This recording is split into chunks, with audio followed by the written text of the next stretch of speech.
Cerón de Lucio. Por favor, señor procurador. Primero que nada, déjenme decirles que les agradezco mucho su presencia aquí. Y si no tienen ustedes inconveniente, le pediría yo al director en jefe de la Agencia de Investigación Criminal, al licenciado Tomás Cerón de Lucio, nos ponga al tanto de los últimos avances de la investigación para después hacer un resumen general. Muchas gracias, señor procurador. Muy buenas tardes. El 15 de enero de 2014, elementos de Policía Federal, en coordinación con personal de la Secretaría de la Defensa Nacional, detuvieron a Felipe Rodríguez Salgado, conocido como el Terco o el Cepillo, miembro de la organización delictiva autodenominada Guerreros Unidos, quien participó en el secuestro, homicidio y desaparición de los 43 estudiantes normalistas de la Escuela Normal Rural Raúl Isidro Burgos de Ayotzinapa, Guerrero, la noche del 26 y 27 de septiembre del 2014. Felipe Rodríguez Salgado fungía como jefe de sicarios para la organización criminal en el lugar y realizaba, en coordinación con el subdirector de la Policía Municipal de Cocula, César Nava González, y su grupo de policías, la protección del municipio para el trasiego de droga y evitar que grupos antagónicos tuvieran presencia en él. La célula que comandaba Rodríguez Salgado estaba conformada por una docena de informantes y sicarios quienes realizaban vigilancia, secuestros, homicidio y venta de droga en la zona. Después de los hechos de septiembre en Iguala, Felipe Rodríguez Salgado abandonó Guerrero, dirigiéndose al norte del país, con la finalidad de cruzar a Estados Unidos para así poder evadir a la justicia, acción que no pudo concretar y regresó al estado de Morelos. Finalmente, el 15 de enero, la Policía Federal lo ubicó en el municipio de Jutepec, en donde fue detenido, identificándose en un primer momento con otro nombre. Esta detención ha sido clave dentro de la investigación, no solamente por todos los testimonios. Lo señalan como quien dirigió la operación, conduciendo a las víctimas hasta el basurero, interrogándolas y dando la orden de ejecutarlas e incinerarlas, sino porque él mismo confiesa su participación, corroborando los hechos narrados previamente por sus cómplices. De acuerdo con sus propias declaraciones, se hace la siguiente narración de los hechos de aquella fatídica noche. 26 de septiembre del 2014. Felipe Rodríguez Salgado recibió una llamada en la cual le fue informado que un grupo antagónico estaba atacando Iguala, ordenándole que se trasladara al lugar conocido como Loma del Coyote, donde le serían entregados unos paquetes, haciendo la precisión que dicho sustantivo era utilizado para denominar a los enemigos cuando eran capturados. Extracto de la declaración ministerial del detenido, firmada ante la presencia de su defensor. El Choqui me llamó por teléfono y me dijo que iba a entregar los paquetes que llevaba detenidos y que eran del grupo contrario, los rojos. Fin de la cita. Una vez en Loma de Coyote le fueron entregados, por parte de policías municipales de Iguala y Cocula, un grupo numeroso de estudiantes que bajaron de las patrullas y subieron a 2 camionetas, mismas que fueron conducidas hasta el basurero, donde se les interrogó, ejecutó e incineró. Extracto de la declaración ministerial del detenido, firmada ante la presencia de su defensor. Por lo que pude apreciar que probablemente eran entre 38 y 41 detenidos, sin poder precisar, ya que no los conté. Así también me pude percatar que algunos de los detenidos venían amarrados con mecate, otros esposados y algunos venían golpeados ya ensangrentados. De policías pude apreciar que también venían entre 30 y 35, sin poder precisar, ya que no los conté. Fin de la cita. Felipe Rodríguez Salgado narró paso a paso los acontecimientos de esa noche a partir de que le fueron entregados los estudiantes y señaló que él fue quien dio la orden a Patricio Reyes Landa, alias El Pato, de terminar con la vida de todos ellos, ordenando también que no quedara nada, quemando inclusive los teléfonos celulares de las víctimas. Extracto de la declaración ministerial del detenido, firmada ante la presencia de su defensor. Llegando al basurero de Cocula, bajamos a los estudiantes de la camioneta, percatándome que unos ya estaban muertos, creo que por asfixia, siendo los que iban hasta abajo y quedaban vivos aproximadamente de 15 a 18 estudiantes.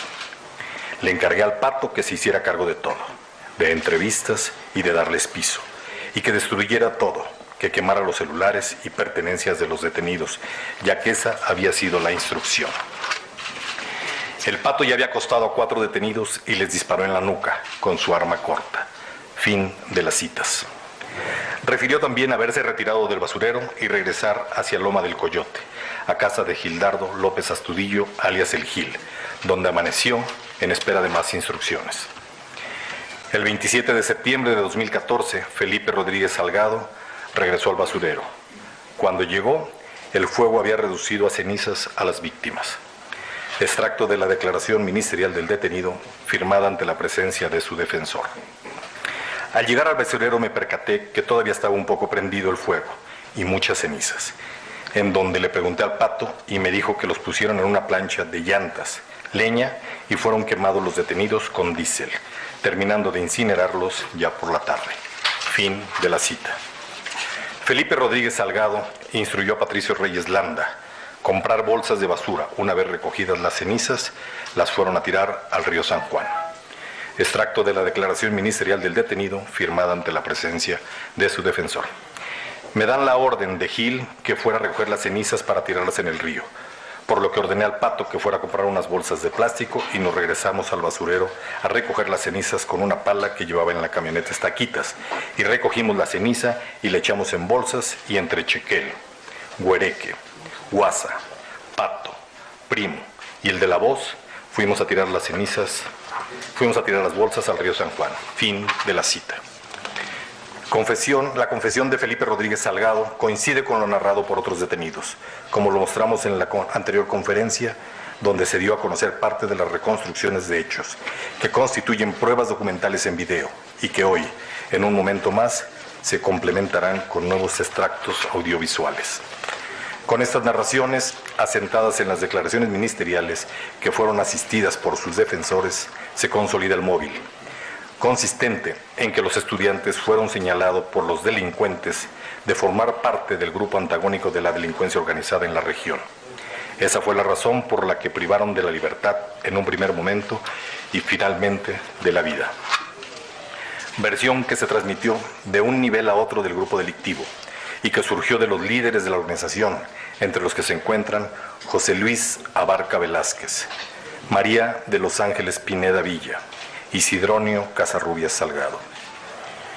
Con su confesión, que acredita su participación plena y activa en los hechos y con la que se confirman las circunstancias de modo, tiempo y lugar, corroboradas por los dictámenes y pruebas científicas, se comprueban las versiones coincidentes de los otros involucrados. Felipe Rodríguez Salgado ha sido consignado por los delitos de delincuencia organizada y secuestro agravado. La agravante consiste en el homicidio durante la privación ilegal de la libertad y contempla una penalidad hasta de 140 años de prisión, que es la pena que se solicitará al juez le sea impuesta a este y a otros responsables. Felipe Rodríguez Salgado ha sido ingresado al Penal Federal número 1 y enfrentará su proceso por el homicidio de los estudiantes normalistas.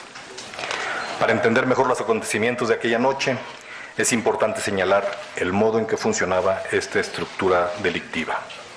En su cadena de mando, las órdenes se daban directamente de un líder a un subordinado, al que generalmente conocían solo por el apodo. Este, a su vez, las transmitía al resto de los integrantes de la célula, impidiendo así que los miembros de una parte del grupo conocieran a los de otra. Con esto, garantizaban la supervivencia de la organización, porque cuando un eslabón de la cadena se rompía, la estructura no se veía comprometida en información o en las identidades de sus integrantes. Esto explica lo complicado que fue entender la cadena de sucesos de esa noche, ya que las células cumplían misiones concatenadas por eventos aislados, pero no se conocían entre sí. De esta manera, los diferentes grupos que habrían participado solamente tuvieron conocimiento de una parte de la trama delictiva, lo que nos confirma la existencia de un grupo organizado donde participaban tanto miembros de la delincuencia como servidores públicos, principalmente policías, encabezados por el presidente municipal de Iguala y de su esposa. Se trató de un crimen atípico, no solamente por la magnitud y la violencia a la que fueron sometidas las víctimas, sino porque el nivel de participación y los roles que jugó cada uno de los autores fueron distintos. Esta maquinaria delictiva, los primeros participantes no conocieron nunca el destino final de las víctimas. Los que los trasladaron, entregaron y ultimaron obedecieron las órdenes transmitidas por sus superiores. Por esa razón, podemos asegurar que hubo autores materiales, pero también autores intelectuales. Esta detención y el relato que se hace de ella, sumada a la confesión, es solo una más de las muchas pruebas y evidencias que hay en las averiguaciones. Las declaraciones vertidas por los detenidos y que fueron confirmadas por los elementos materiales, dictámenes científicos, pruebas periciales, testimonios y confesiones, en números que ustedes van a escuchar en este momento, dejan clara la dimensión y la profundidad de la investigación, dándonos la posibilidad y la certeza legal de que los normalistas fueron muertos en las circunstancias descritas y que son los siguientes. Durante la investigación se han realizado 487 dictámenes periciales en distintas especialidades, que soportan y validan científicamente cada parte de la narrativa de los hechos, destacando los que a continuación se describen. Dictamen químico, mediante el cual se hicieron los siguientes hallazgos. Primero, residuos de diésel y gasolina en el suelo del basurero de Cocula. Segundo, 3 zonas de ceniza dentro del basurero. Tercero, rocas con impacto térmico. Cuarto, el punto de origen del incendio. Quinto, residuos diversos con alto grado de deterioro por el fuego. Sexto, aluminio fundido, principalmente latas, por la exposición al calor intenso. Séptimo, fragmento de llantas con huellas de carbonización, así como residuos característicos de neumáticos. Octavo, afectación del fuego sobre diversos restos óseos humanos. Todas estas características se encontraron en los restos del basurero y en el río San Juan. Dictamen biológico, que indica que las plantas fueron afectadas por el calor en la zona y registran un crecimiento posterior al incendio de 30 días de antigüedad al momento de ser realizado, con correspondencia a la fecha del incendio. Dicho estudio fue realizado por el Instituto de Biología de la Universidad Nacional Autónoma de México. Dictamen entomológico, realizado también por el Instituto de Biología de la Universidad Nacional Autónoma de México, respecto de larvas de dípteras que fueron recolectadas en el lugar, mediante el cual se determinó la fecha del incendio, coincidiendo con la de los acontecimientos. Dictamen balístico. Se recolectaron diversos elementos balísticos en la zona del basurero de Cocula, confirmando que en ese lugar fueron disparadas armas de fuego, como las referidas por los detenidos, con las cuales privaron de la vida a los normalistas. Dictámenes fotográficos, de la mano con la inspección ministerial practicada por el agente del Ministerio Público Federal, permitieron, entre otras cosas, ubicar las unidades de los policías municipales de los ayuntamientos de Iguala y Cocula que participaron en los hechos. Estos, entre otros dictámenes practicados durante estos 4 meses, entre los que destacan antropología, análisis de voz, asuntos fiscales, criminalística, contabilidad, psicología, retrato hablado, traducción, tránsito terrestre, valuación, ingeniería, arquitectura, incendios, medicina forense, topografía, audio, video, dactiloscopía y genética. Dictámenes todos que obran en el expediente. A mayor abundamiento, se determinó que el área total de fuego fue de 140 metros cuadrados aproximadamente, en una superficie cercana a los 15 por 9 metros cuadrados. En ella se encontró la mancha característica de una conflagración, como hemos podido documentar en videos aéreos y fotografías del lugar. El perímetro quemado es evidente a simple vista, y se encontraron además diversos elementos anteriormente descritos, que comprueban la mecánica del suceso, como son los alambres de acero pertenecientes a las llantas que se quemaron, las rocas fracturadas y calcinadas, y los restos humanos carbonizados. Se dictaminó que las piedras calizas encontradas en el lugar y que presentan fracturas por calcinación estuvieron expuestas a temperaturas superiores a los 900 grados centígrados. Además, las piedras cambiaron su estructura de carbonato de calcio a calcita, conocida como cal viva, lo que demuestra la exposición a muy altas temperaturas. Con la calcinación de rocas y su transmutación química, se comprueba también que existió un intenso fuego de larga duración.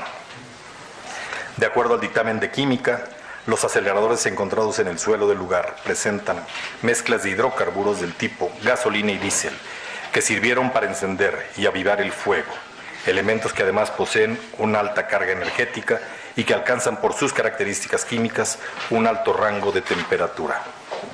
Asimismo, la presencia de caucho y cuerdas de acero radial indica la utilización de llantas como combustible que permitió alcanzar muy altas temperaturas en el núcleo del fuego. Los alames encontrados son de acero y los restos de caucho inclusive fueron fusionados con las rocas. En este punto es necesario hacer una precisión. La vulcanización de una llanta produce un plástico termoestable por efecto de la temperatura, comportándose como un combustible sólido de alta densidad energética, el cual al quemarse produce una gran cantidad de calor durante largos periodos de tiempo, de acuerdo a los dictámenes periciales.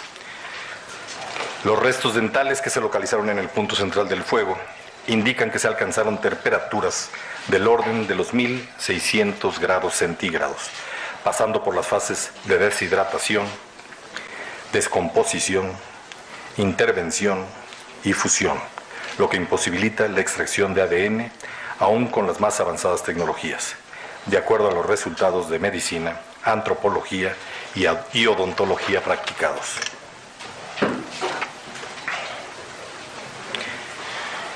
En la imagen se puede apreciar la distancia que hay entre el pueblo de Cocula y el basurero, que es de 8.1 kilómetros por tierra. Se demuestra que no hay una sola casa en el radio de kilómetros, lo que imposibilitó que algún habitante de la zona se percatara del incendio. Además de que es común de que los basureros permanezcan emanando fuego por largos periodos. La entrada de la brecha está resguardada por una reja, donde el día de los hechos algunos de los involucrados montaron guardia para que nadie entrara a la zona. Esto fue corroborado por 2 trabajadores de limpia del municipio de Cocula en su declaración ante el Ministerio Público de la Federación, en la cual refieren tratar de ingresar en la mañana del 27 de septiembre al basurero y les fue negado el acceso por el grupo delictivo.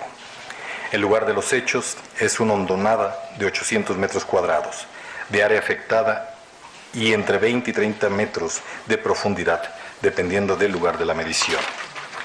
Para aquellos que han dicho que se trataba de un lugar pequeño, en las imágenes se puede apreciar la magnitud. Por la topografía del sitio, los vientos predominantes fueron propicios para generar un óptimo sistema de oxigenación del fuego contenido, lo que permitió mantener una combustión un tiempo prolongado, asemejando un gran horno. Como se puede observar en la imagen, la zona quemada es amplia y el estudio realizado por los científicos calificados en incendios y explosiones corrobora, sin lugar a dudas, los daños causados por el calor radiante sobre los materiales en el lugar. En la gráfica se puede observar el análisis que se hizo con diversas tecnologías para el estudio del lugar, en donde se observa oquedad o cavidad e inclusive se aprecia la mancha generada y característica de una conflagración.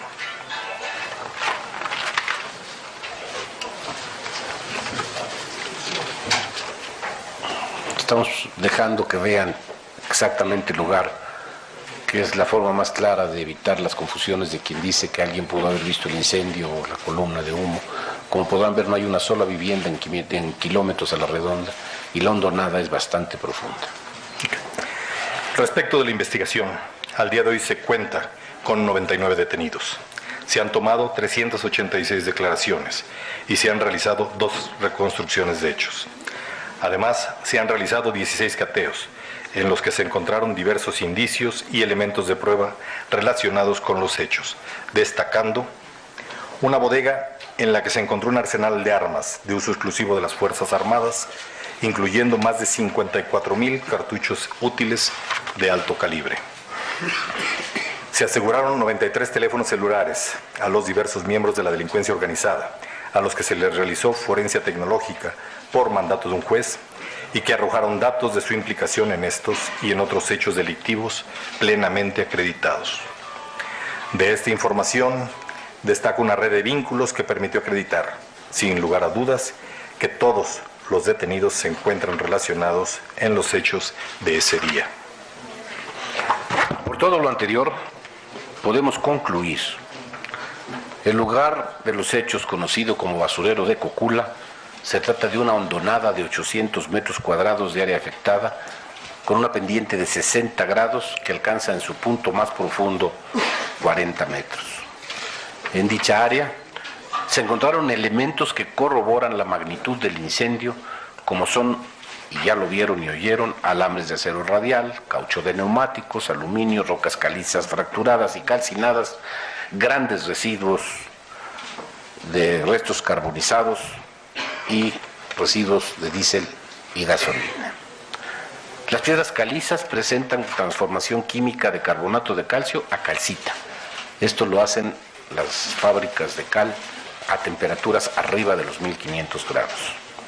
Una vez alcanzada la ignición, las llantas utilizadas alcanzaron hasta 1600 grados centígrados, dificultando que el fuego se extinguiera por medios mecánicos y prolongando su conflagración.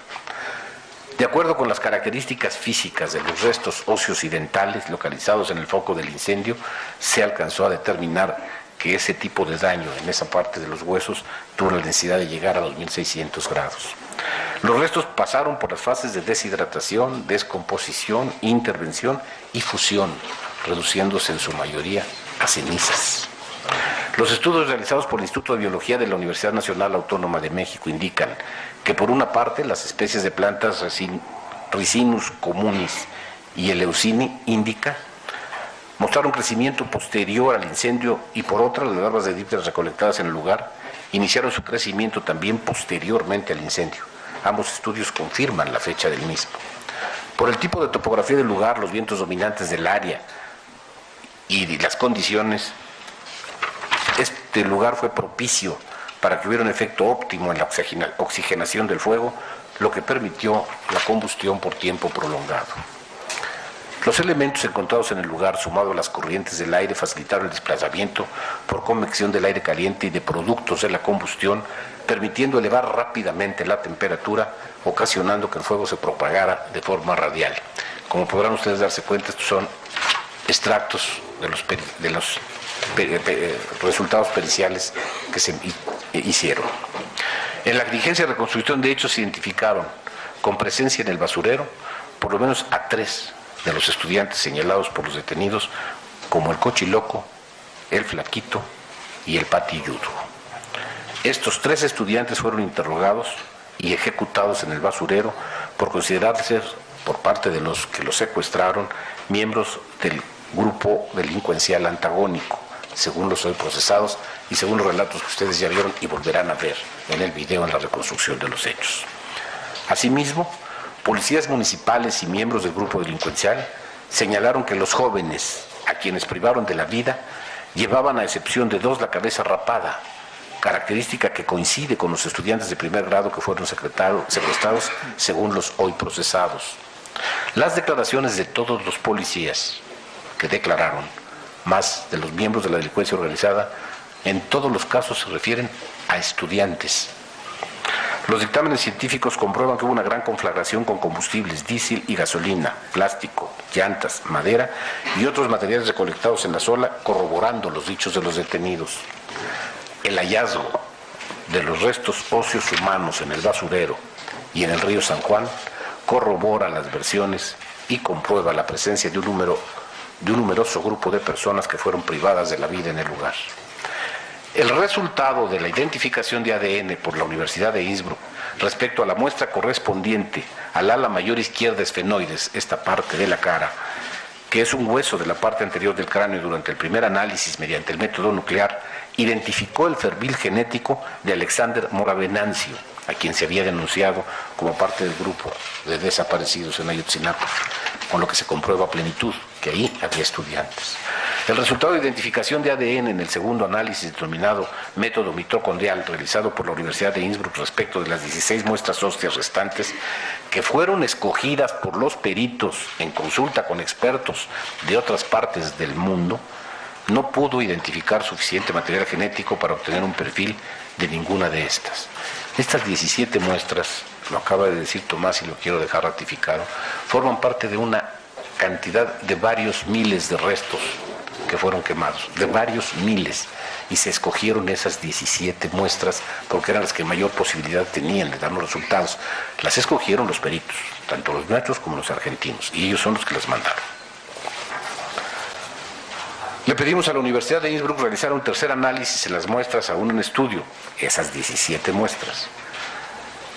En uno que ellos llaman secuenciación masivamente paralela, que nos dicen que es lo último en la ciencia para poder detectar si es posible reconocer algún ADN en ellos y tratar de obtener fragmentos más cortos de él para poder obtener perfiles genéticos, y se llevarán un buen tiempo en esos análisis, que queremos que los hagan, pero esto no impide que todos los elementos que tenemos considerados nos permitan poder castigar a los responsables. Les voy a citar lo que dice la Universidad de Innsbruck.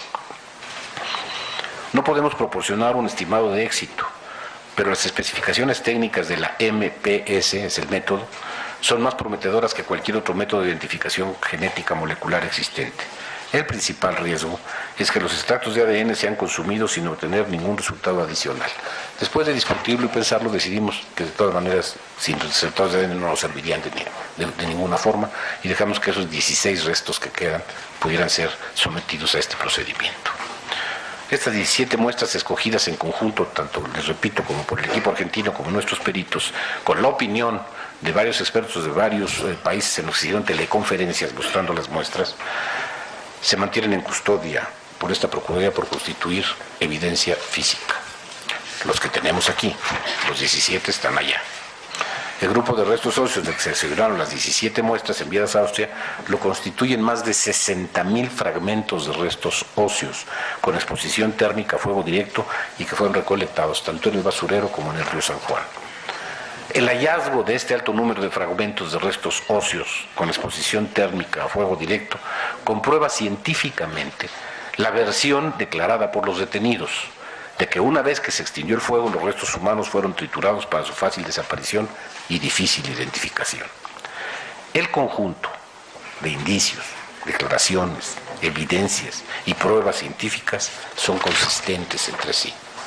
De manera contundente, ha quedado acreditado que los restos de materia encontrados en las bolsas del río San Juan, como lo es la tierra, residuos neumáticos y otros elementos sólidos que fueron analizados, son correspondientes químicamente con los que encontramos en el basurero. Es decir, se comprueba a plenitud que del basurero fueron llevados en bolsas y tirados en el río. 39 confesiones, desde los policías hasta los que actuaron materialmente. 487 peritajes, 386 declaraciones, 153 inspecciones ministeriales, todas vinculadas y consistentes para ratificar los hechos aquí señalados. Estos y muchos otros elementos aportados durante la investigación permitieron realizar un análisis lógico-causal y llegar, sin lugar a dudas, a concluir que los estudiantes normalistas fueron privados de la libertad, privados de la vida, incinerados y arrojados al río San Juan en ese orden. Esta es la verdad histórica de los hechos, basada en las pruebas aportadas por la ciencia, como se muestra en el expediente, y que ha permitido ejercitar acción penal en contra de los 99 involucrados que han sido detenidos hasta hoy, permitiendo el actuar del Ministerio Público de la Federación, que ha solicitado la imposición de las penas más altas que la legislación contempla. Los representantes legales de los familiares acreditados para conocer los avances del caso tienen, como lo han tenido durante toda la investigación, el acceso directo a los 85 tomos y 13 anexos del expediente donde se incluyen los dictámenes, declaraciones, confesiones y todas las diligencias ministeriales mencionadas en esta presentación y que han podido ser consultadas por ellos. Antes de entrar a un audiovisual que explica los hechos a partir de los elementos antes descritos, quiero decirles que para poder hacer justicia tenemos que utilizar todos estos instrumentos que nos demuestran claramente que estos fueron los asesinos y podamos consignarlos y castigarlos de la manera más ejemplar posible para que estos hechos no puedan repetirse. Déjenme mostrarles el video.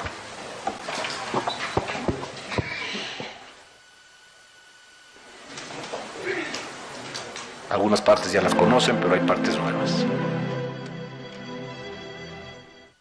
Esto ha sido una investigación exhaustiva, profunda, seria, con muchas bases y muchos elementos que concatenados nos dan la posibilidad de hacer la consignación por homicidio, como es obligación de esta institución hacerlo.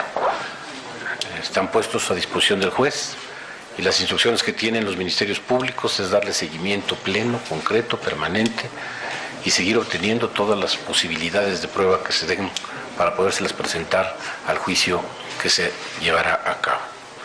Se ha realizado una labor apegada a derecho, observando siempre un respeto a los derechos humanos de los detenidos y de las víctimas, apegados al debido proceso, y las conclusiones se han bajado en los resultados científicos que vieron, en los testimoniales que vieron y en los de razón, en la liga de todos estos. Todas las líneas de investigación que han surgido de manera inmediata han sido del conocimiento público por la importancia del caso. Los representantes de los padres han estado en todo momento, en el momento que lo han querido, pegados al expediente e incluso en los momentos en que lo han solicitado en los propios interrogatorios. El Gobierno de la República lamenta profundamente estos hechos y nos solidarizamos, como desde el primer día, con el dolor de las familias de las víctimas, pero además cumplimos con nuestra responsabilidad de perseguir con todo lo que podemos a quienes fueron los delincuentes y cumpliremos con la misma responsabilidad de llevarlos a un juicio en el que se les aplique una pena que no solo sea razonable con la justicia, sino que sea además un ejemplo para que estos hechos no vuelvan a repetirse.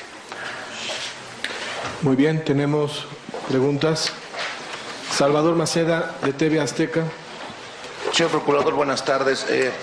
Con tres precisiones. Una, tenemos, por el relato que nos dan ustedes, que el Cepillo intentó ir a los Estados Unidos. Algunas versiones nos han revelado de que hacia los Estados Unidos, pero fue deportado. ¿Cómo fue que no pudo ser detectado a través del sistema? ¿No había ficha roja para que lo pudieran detectar en ese momento y ponérselos a disposición y no tuvieran que encontrarlo hasta tiempo después? Esa sería la primera. La segunda, estamos hablando de 99 detenidos, ¿es verdad? ¿Todos ellos van a ser consignados por el homicidio? ¿Ya se va a poder hacer la consignación? ¿O hay algunos de los que no se ha podido acreditar plenamente su responsabilidad?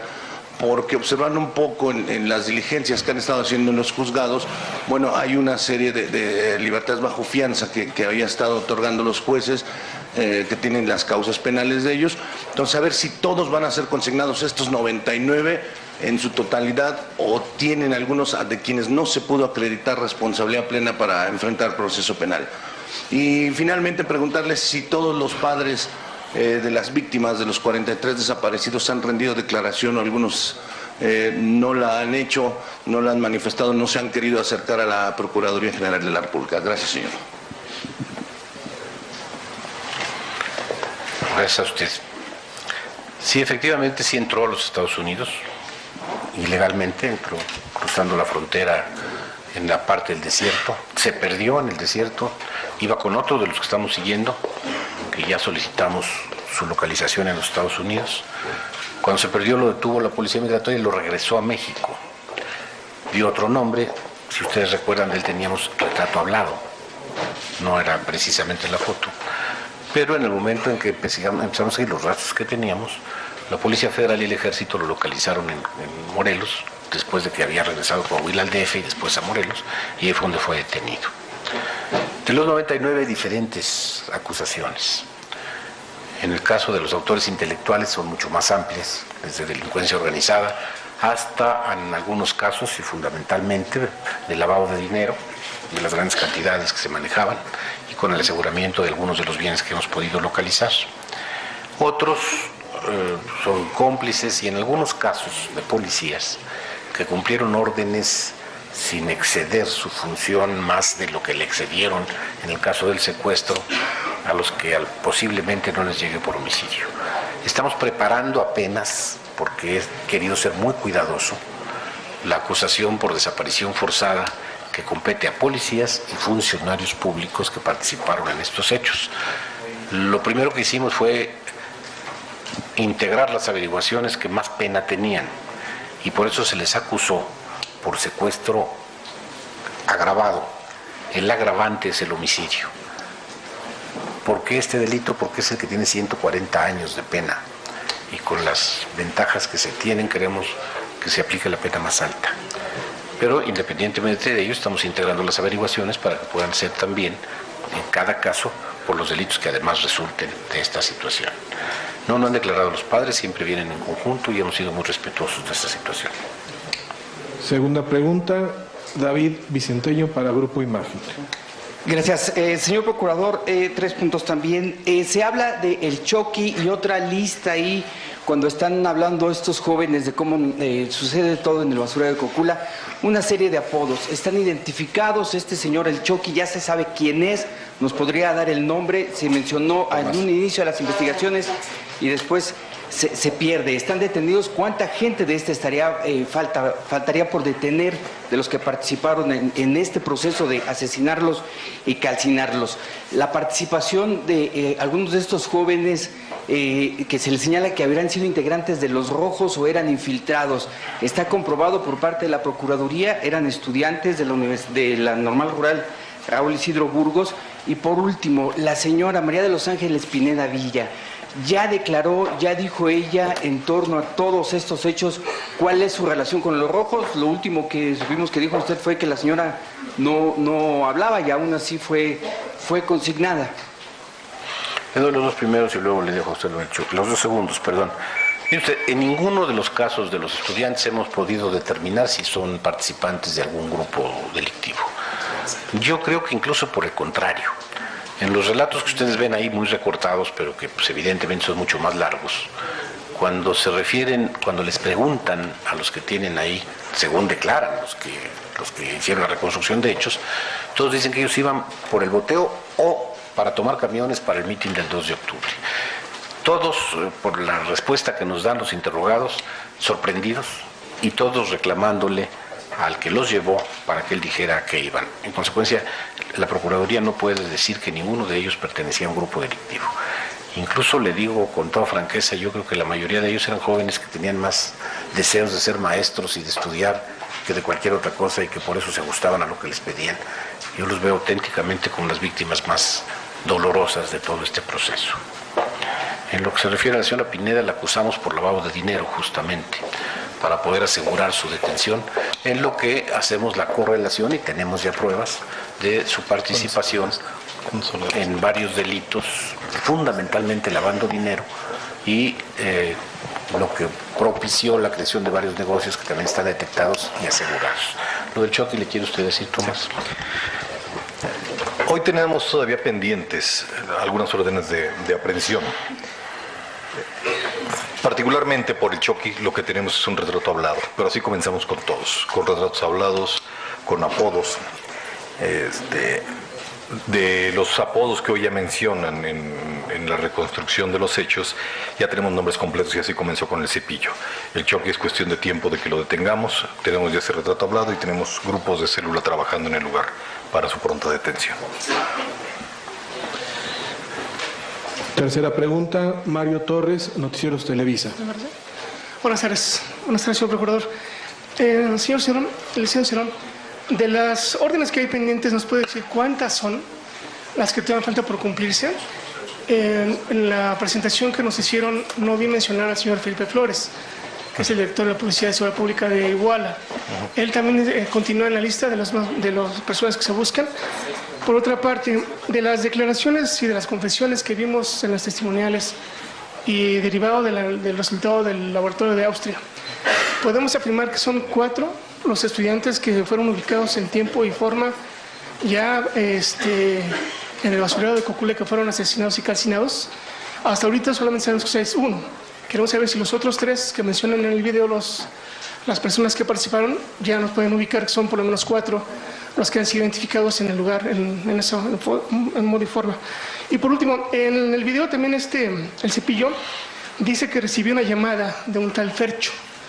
¿Él está prófugo? ¿Quién es? Y si en el rango de la cadena de mando, ¿qué lugar desempeñaba? Gracias. Déjame uno si les dejo las demás. Primero la cosa es la del Fercho. Él es el, digamos, secretario de Gil. Y efectivamente sale con la declaración de este hombre. Era el puente entre Gil y el Cepillo. O sea, ese es Fercho. Apenas estamos integrando también identificación y averiguación. De los 4 identificados, uno mediante el ADN, que es el de Innsbruck, y los otros 3, producto de, en la reconstrucción de hechos, el relato de las preguntas que se hacen. Déjeme decirle que en esto tuvimos una ayuda enorme por parte de los mismos representantes de las organizaciones que cuando vieron el relato filmado nos dijeron, ese es este, y ese es este, y ese es este, y son 3 más. Son el Patilludo, el Flaquito y el Cochiloco. Luego preguntaba usted si hay orden pendiente contra Felipe Flores. Desde luego es de los fundamentales. Sí, nos hablaban que ya había varias, pero quiero saber el número exacto si es posible. ¿Cuántas más son? Tenemos ahorita 6 órdenes de aprehensión. Si recuerdan, en la conferencia anterior habíamos hablado de 11, hemos cumplimentado ya 5. Tenemos todavía 6 ahí pendientes, más las que se vayan ahí acumulando.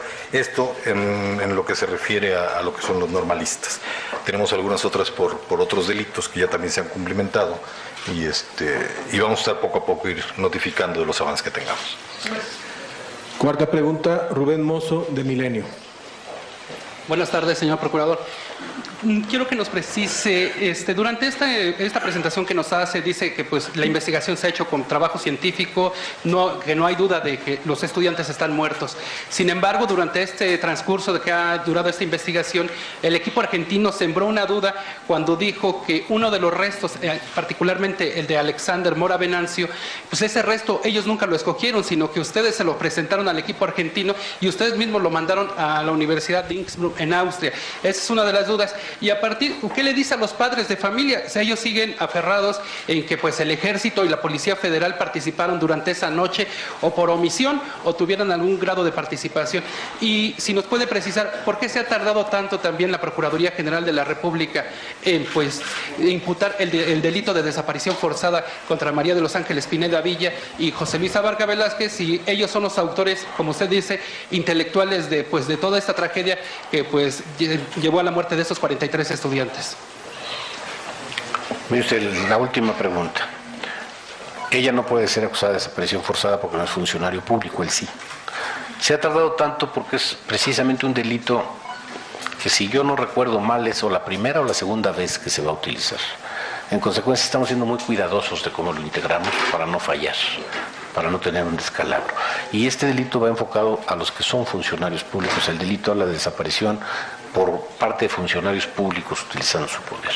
Entonces, es por eso que nos hemos tardado tanto. Me decía usted respecto al asunto de las argentinas. Tengo los videos de las videoconferencias donde están determinando con los laboratorios y determinando cuáles son los restos de muchísimos, cuáles son los que mejores condiciones tienen.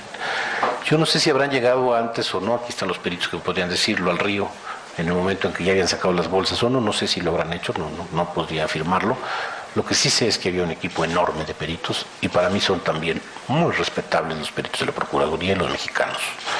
Ellos mismos sacaron un comunicado diciendo que ellos... Sí, lo leí. Les repito, para mí tienen tanto crédito unos como los otros y sería dudar de cerca de 100 gentes estarían ahí. Sí. De 120 que estaban ahí cuando estaba haciendo la investigación, de todas las áreas, no nada más de la Procuraduría. Entonces, bueno, pues si tal vez no estuvieron en el momento que salieron las bolsas y dicen que no estuvieron, yo no podría decir que no tengan razón, no sé, no estoy seguro. Lo que sí puedo asegurarles es que a la hora de escoger los restos estaba la química, que es la jefa de peritos nuestra, y estaba la jefa del equipo de argentinos, y están grabadas las videoconferencias en donde se están determinando cuáles son las que más posibilidades tienen. Si me permite, procurador. Adelante. Para puntualizar un poco más en el tema de los argentinos, si se les va a entregar una copia de este video, y como ustedes podrán ver en el video, en todos los eventos en el río están los peritos argentinos. Esto sumado a que también en el embalaje que hacemos en el lugar de los hechos viene firmado por ellos. Entonces tenemos los elementos para también poder acreditar de que estuvieron en cada uno de los eventos. Y déjeme decirle que nosotros estamos muy agradecidos con su trabajo, son muy profesionales. Los padres, y si con esto ya se cierra la investigación.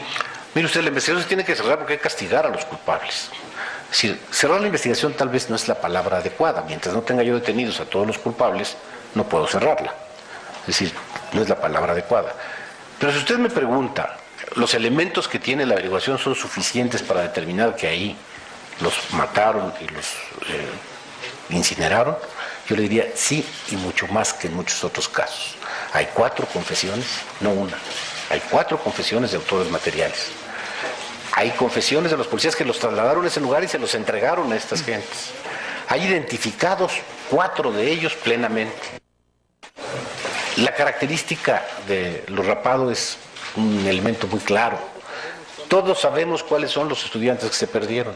Todos sabemos, y está confesado por los policías que los detuvieron y los entregaron en Loma de Coyote.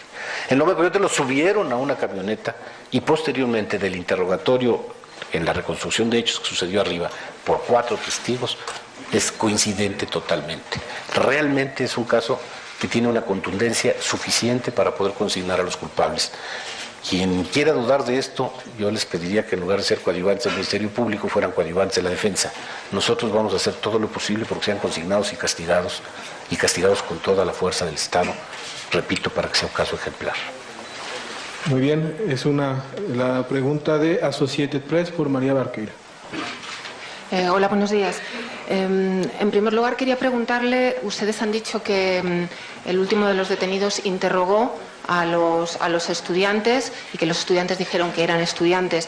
Quería saber entonces qué motivó, al margen de que los detenidos también hablan de 3 supuestos infiltrados, qué motivó a desaparecer al resto, aunque eran conscientes de que eran estudiantes, y si esto ya nos hace olvidarnos de ese primer móvil que ustedes barajaron, que era que el presidente municipal había ordenado todo el ataque para que no interfirieran en ese acto de su mujer.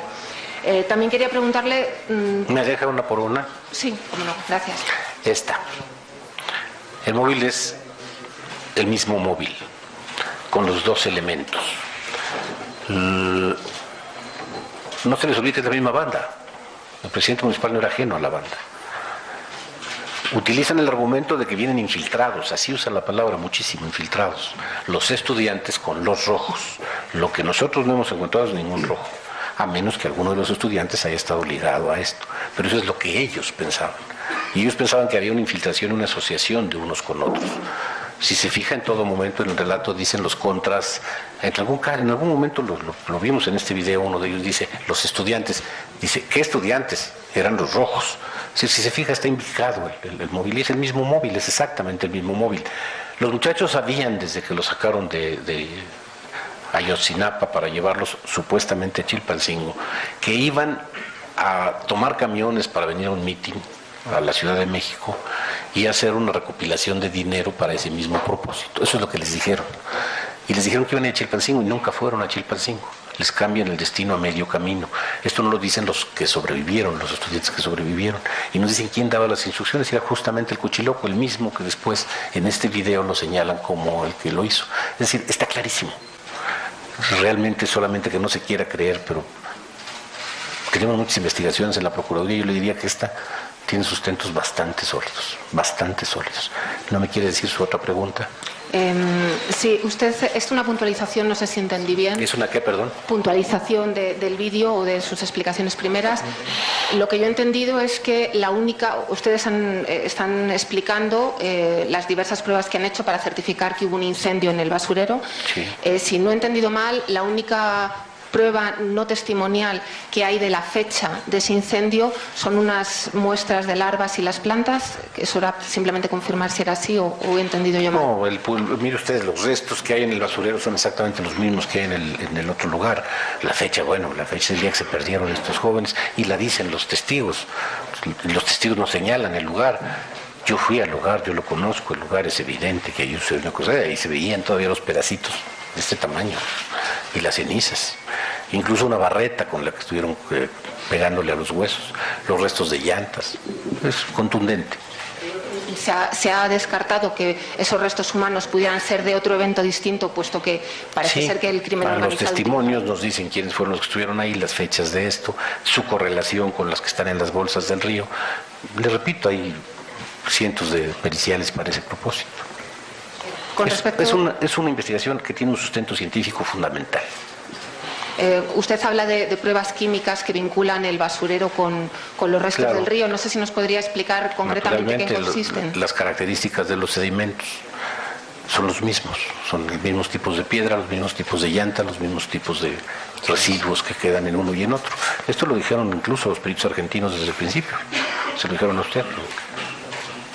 Muy bien, pues esta fue la última pregunta. Muchas gracias a todos ustedes. Venga, sí se la doy. No hay una sola evidencia de que haya intervenido el ejército, ni una sola. Las mismas declaraciones iniciales de los que hoy dicen que el ejército fue, lo acusaban de omisión. Las mismitas. No hay una sola evidencia de la participación del ejército. Ni siquiera había un grupo razonable de soldados en el lugar. Muchas gracias, muchas gracias. Ahí tiene usted esta conferencia de prensa en donde se da cuenta de los avances en la investigación ministerial del detenido, firmada ante la presencia de su defensor. Al llegar al basurero me percaté que todavía estaba un poco prendido el fuego y muchas cenizas, en donde le pregunté al pato y me dijo que los pusieron en una plancha de llantas, leña, y fueron quemados los detenidos con diésel, terminando de incinerarlos ya por la tarde. Fin de la cita. Felipe Rodríguez Salgado instruyó a Patricio Reyes Landa comprar bolsas de basura. Una vez recogidas las cenizas, las fueron a tirar al río San Juan. Extracto de la declaración ministerial del detenido, firmada ante la presencia de su defensor.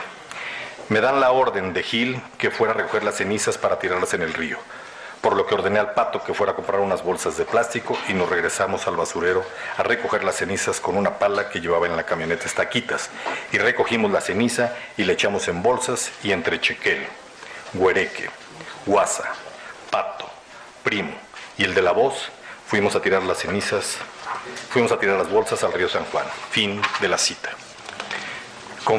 La confesión de Felipe Rodríguez Salgado coincide con lo narrado por otros detenidos, como lo mostramos en la anterior conferencia, donde se dio a conocer parte de las reconstrucciones de hechos, que constituyen pruebas documentales en video y que hoy, en un momento más, se complementarán con nuevos extractos audiovisuales.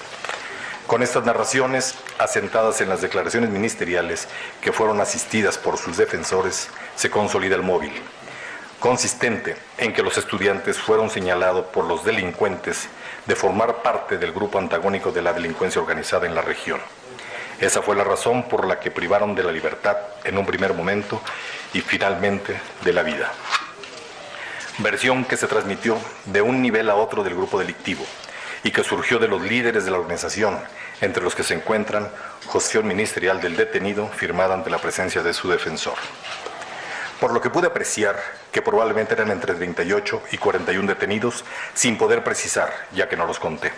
Así también me pude percatar que algunos de los detenidos venían amarrados con mecate, otros esposados y algunos venían golpeados ya ensangrentados. De policías pude apreciar que también venían entre 30 y 35, sin poder precisar, ya que no los conté. Fin de la cita. Felipe Rodríguez Salgado narró paso a paso los acontecimientos de esa noche a partir de que le fueron entregados los estudiantes, y señaló que él fue quien dio la orden a Patricio Reyes Landa, alias El Pato, de terminar con la vida de todos ellos, ordenando también que no quedara nada, quemando inclusive los teléfonos celulares de las víctimas. Extracto de la declaración ministerial del detenido, firmada ante la presencia de su defensor. Llegando al basurero de Cocula, bajamos a los estudiantes de la camioneta, percatándome que unos ya estaban muertos, creo que por asfixia, siendo los que iban hasta abajo y quedaban vivos aproximadamente de 15 a 18 estudiantes. Le encargué al Pato que se hiciera cargo de todo, de entrevistas y de darles piso, y que destruyera todo, que quemara los celulares y pertenencias de los detenidos, ya que esa había sido la instrucción. El Pato ya había acostado a 4 detenidos y les disparó en la nuca con su arma corta. Fin de las citas. Refirió también haberse retirado del basurero y regresar hacia Loma del Coyote, a casa de Gildardo López Astudillo, alias El Gil, donde amaneció en espera de más instrucciones. El 27 de septiembre de 2014, Felipe Rodríguez Salgado regresó al basurero. Cuando llegó, el fuego había reducido a cenizas a las víctimas. Extracto de la declaración. De Lucio. Por favor, señor procurador. Primero que nada, déjenme decirles que les agradezco mucho su presencia aquí. Y si no tienen ustedes inconveniente, le pediría yo al director en jefe de la Agencia de Investigación Criminal, al licenciado Tomás Herón de Lucio, nos ponga al tanto de los últimos avances de la investigación para después hacer un resumen general. Muchas gracias, señor procurador. Muy buenas tardes.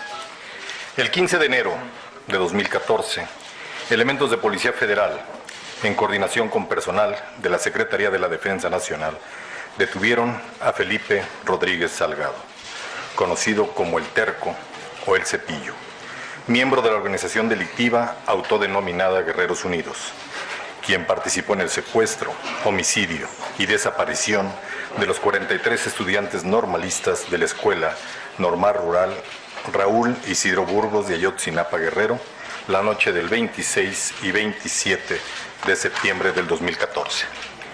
Felipe Rodríguez Salgado fungía como jefe de sicarios para la organización criminal en el lugar y realizaba, en coordinación con el subdirector de la Policía Municipal de Cocula, César Nava González, y su grupo de policías, la protección del municipio para el trasiego de droga y evitar que grupos antagónicos tuvieran presencia en él.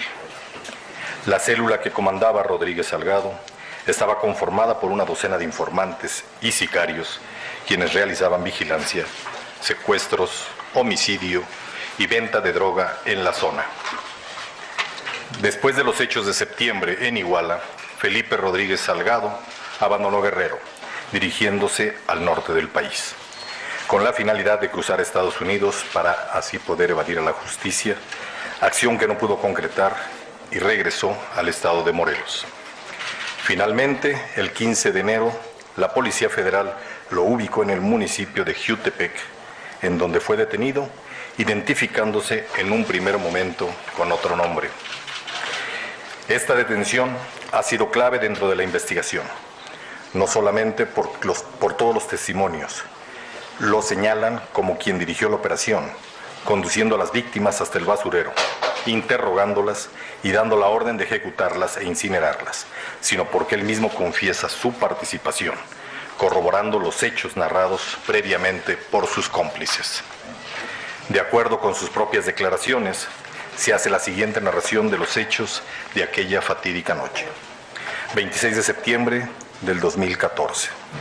Felipe Rodríguez Salgado recibió una llamada en la cual le fue informado que un grupo antagónico estaba atacando Iguala, ordenándole que se trasladara al lugar conocido como Loma del Coyote, donde le serían entregados unos paquetes, haciendo la precisión que dicho sustantivo era utilizado para denominar a los enemigos cuando eran capturados.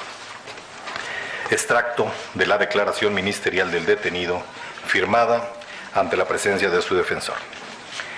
El Choqui me llamó por teléfono y me dijo que iba a entregar los paquetes que llevaba detenidos y que eran del grupo contrario, los rojos. Fin de la cita. Una vez en Loma de Coyote le fueron entregados, por parte de policías municipales de Iguala y Cocula, un grupo numeroso de estudiantes que bajaron de las patrullas y subieron a 2 camionetas, mismas que fueron conducidas hasta el basurero, donde se les interrogó, ejecutó e incineró. Extracto de la declaración de Luis Abarca Velázquez, María de los Ángeles Pineda Villa y Sidronio Casarrubias Salgado. Con su confesión, que acredita su participación plena y activa en los hechos y con la que se confirman las circunstancias de modo, tiempo y lugar, corroboradas por los dictámenes y pruebas científicas, se comprueban las versiones coincidentes de los otros involucrados. Felipe Rodríguez Salgado ha sido consignado por los delitos de delincuencia organizada y secuestro agravado. La agravante consiste en el homicidio durante la privación ilegal de la libertad y contempla una penalidad hasta de 140 años de prisión, que es la pena que se solicitará al juez le sea impuesta a este y a otros responsables.